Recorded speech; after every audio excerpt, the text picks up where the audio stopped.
Donald Trump remet une pièce dans la machine à taxation douanière. Le 10 octobre, le président américain a annoncé des droits de douane supplémentaires de 100% sur tous les produits chinois exportés vers les États-Unis, effectifs au 1er novembre en riposte aux mesures chinoises. Pékin, de son côté, qui domine 70% de l'extraction des terres rares et 90% du raffinage mondial de ses ressources, a étendu ses contrôles d'exportation le 9 octobre, ajoutant 5 minéraux à la liste et exigeant des licences pour les technologies de production interdisant les usages militaires étrangers.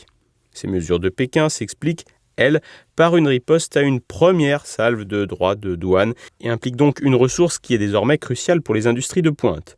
Geoffrey Perrault, entrepreneur sinophile et auteur de l'ouvrage Préjugés Chine, regardons-nous face à face dans le reflet de l'œil chinois, nous explique le mécanisme de licence chinois sur ces terres rares. La place des terres rares est cruciale puisque les terres rares sont impliquées dans la plupart des produits électroniques, dans les semi-conducteurs, dans les batteries et dans l'informatique en général, donc l'intelligence artificielle. Or, l'intelligence artificielle et l'électronique sont l'avenir de nos économies. On n'y échappera pas, donc c'est une place tout à fait cruciale.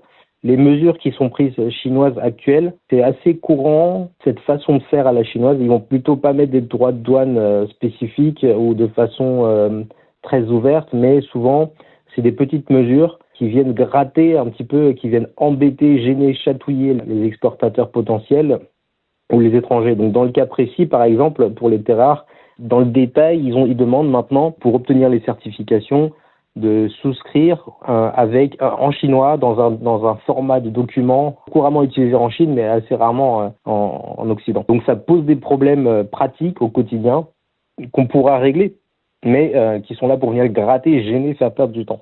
Ces licences avaient déjà été imposées au printemps. En avril 2025, la Chine avait imposé de telles licences sur 7 terres rares, provoquant des pénuries mondiales et des négociations diplomatiques. Washington avait répondu par des enquêtes sur des firmes chinoises et des hausses progressives de tarifs culminant à 145% sur certains biens. L'été a apporté un apaisement.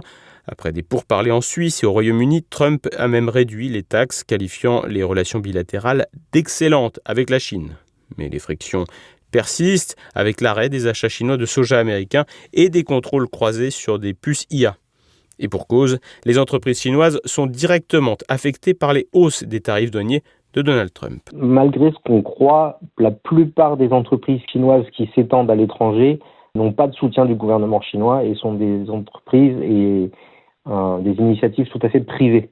Elles, leur vision aujourd'hui, c'est 2 solutions. Première solution, et c'est ce qu'ils ont commencé à un moment, c'est s'implanter directement aux États-Unis avec la création d'entreprises sur place ou même création d'outils de production ou d'assemblage, ce qui leur permet de contourner les droits de douane. Donc c'est ce qu'on a fait en Europe autrefois, il y a quelques décennies, on crée des outils de production en Chine, ou on investissait dans des outils de production en Chine. Aujourd'hui, les Chinois ont cette démarche-là vers les pays occidentaux. La deuxième réaction, ce serait plutôt aller vers l'Europe, ou au moins réfléchir au marché européen pour rééquilibrer leur pouvoir de négociation. Trouver de nouveaux débouchés commerciaux vers l'Europe et travailler directement dans le pays du client, une solution plutôt gagnante pour les pays hôtes. Au cœur de la polémique commerciale entre la Chine et les États-Unis, une confrontation économique donc, mais aussi diplomatique. Cependant, Geoffrey Perrault relativise cet aspect, Pékin étant sensible au pragmatisme de son interlocuteur. Le gouvernement chinois trouve les relations